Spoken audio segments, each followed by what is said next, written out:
تو دین تو اترا انسانوں کے لیے ہے. اگر ہم انسان کی سطح پر نہیں ہوں گے تو جس طریقے سے مقناطیس کے اوپر اس کو وہ ویو لینتھ ہی نہیں ملے گی. لہٰذا ہمارا مسئلہ یہ ہے کہ ہم انسانیت مجموعی طور پر ابھی انسانی سطح پر نہیں آئی. اور انسانی سطح کی ڈیفینیشن کیا ہوگی؟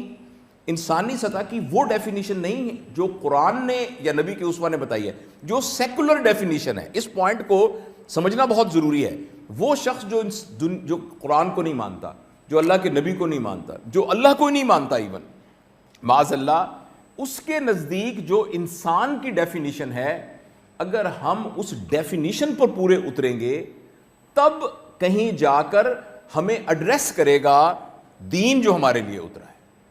جیسے مقناطیس لوہے کو کھینچتا ہے. اور وہ جو انسانی سطح کی سیکولر ڈیفینیشن ہے وہ یہ ہے کہ ایسا شخص جس کے مزے کی بات یہ ہے کہ یہ ڈیفینیشن انسانیت نے بھی ایکچولی اسوہ نبی سے ڈرائیو کی ہوئی ہے، لیکن سیکولر ٹرمینالوجی کے اندر بھی جو انسان کی ڈیفینیشن ہے کہ انسان وہ ہے جس کے ہاتھ اور جس کی زبان سے باقی تمام لوگ محفوظ ہوں، جو سچا ہو، جو ایماندار ہو، جو دیانتدار ہو، جو پاک ہو، جس کے ہاتھ پاک ہوں، جس کی آنکھیں پاک ہوں، جس کا دل پاک ہو، جس کے دماغ پاک ہو، وہ پاک ہو، پاکیزگی کی سطح پر ہو. اس کے سامنے آ کر لوگ محفوظ محسوس کریں، لوگوں کو لگے کہ یہ میری عزتوں کا رکھوالا ہے. ان سے کبھی جھوٹ نہ سرزد ہو، ان سے بددیانتی کبھی سرزد نہ ہو، بد اخلاقی سرزد نہ ہو، بد کرداری سرزد نہ ہو. اور یہ سیکولر ٹرمینالوجی ہے، اس کے لیے مسلمان ہونا ضروری نہیں ہے. ایک ایتھیسٹ کے لیے بھی ایکچولی انسان ہونے کی یہی ریکوائرمنٹ ہے کہ بھی وہ سچا ہو. اس سطح پر جب ہم آتے ہیں پھر ہمیں قرآن ایڈریس کرتا ہے. مجھے یہ بات سمجھ میں آئی اور میں نے جن بزرگوں سے مشورہ کیا کہ اس کا جواب میں یہ دے سکتا ہوں کہ چونکہ ہماری محنت کا دائرہ ابھی کم ہے، ابھی ہم نے لوگوں کو انسان بنانے والی محنت میں وہ کامیابی حاصل نہیں کی،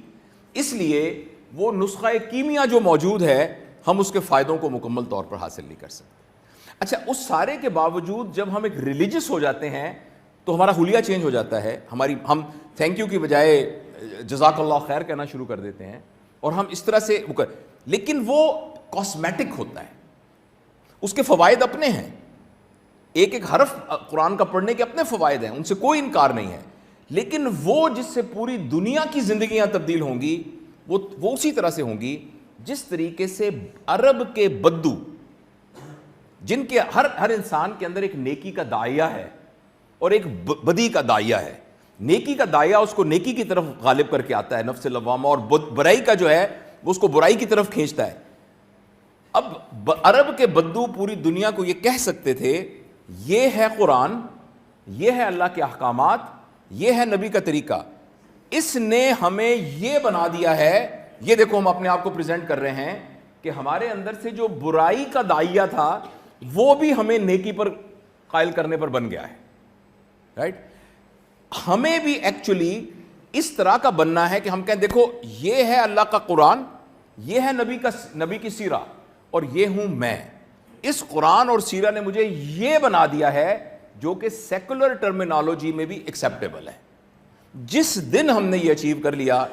اس دن پر ہمارا حال وہی ہوگا جب صحابہ یہ کہا کرتے تھے کونو مثلنا. وہ یہ نہیں کہتے تھے کہ یو بیکم مسلم، وہ کہتے تھے کونو مثلنا، اور وہ آگے سے کہتے تھے if I have to be like you تو this is such a great honor, we want to be like you because you are such a blossoming person. تو اس لیے میرے بہت ہی پیارے بچوں، بیٹوں، میں اور بھائیوں، میں آپ سے یہ عرض کرنا چاہتا ہوں کہ اللہ تعالیٰ نے آپ کے اوپر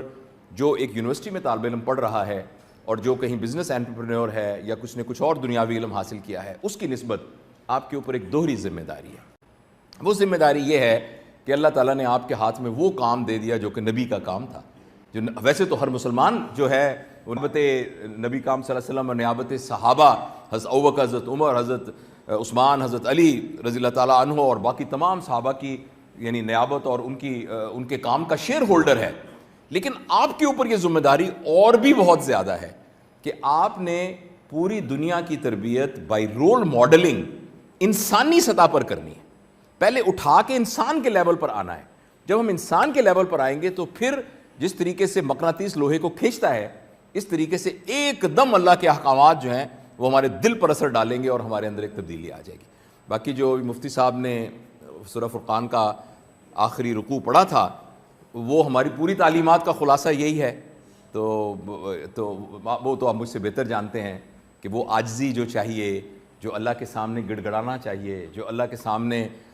عذاب جہنم سے نجات کے لیے دعا کا مانگنا چاہیے، اور جو ایک بہترین انسانی وصف ہے وہ ہونا چاہیے۔ اور پھر آپ کا علم سونے پہ سہاگا ہے، اگر وہ نیچے سے میٹل آ گیا اور اس میٹل پر وہ ساری شارپنیس آ گئی جو آپ کو اس پورے ادارے میں دی جا رہی ہے، تو انشاءاللہ العزیز مجھے امید ہے کہ کم از کم، میں آپ سے بہت بڑا ہوں عمر میں، مجھے امید ہے کہ انشاءاللہ میری زندگی کے اندر ہی ہم ایسے چینجز دنیا کے اندر دیکھنا شروع کر دیں گے۔ پاکستان کے بارے میں لوگ کہتے ہیں پاکستان کے حالات بڑے خراب ہیں، اور میں کبھی کسی محفل میں پوچھتا ہوں آپ میں سے کتنے لوگوں کا خیال ہے کہ پاکستان کے حالات خراب ہیں، تو لوگ ہاتھ کھڑا کر دیتے ہیں، بعض لوگ دو دو ہاتھ کھڑا کر دیتے ہیں، ان کا خیال ہے کہ پاکستان کے حالات بہت زیادہ خراب ہیں۔ لیکن میں آپ لوگوں سے مل کے یونیورسٹیز میں، کالجز، پوری دنیا میں جا کے میں اس نتیجے پر پہنچا ہوں کہ یہ ہماری غلط فہمی ہے۔ جب تک آپ جیسے برائٹ چہرے موجود ہیں، جب تک یہ سوچ موجود ہے کہ انشاءاللہ ہم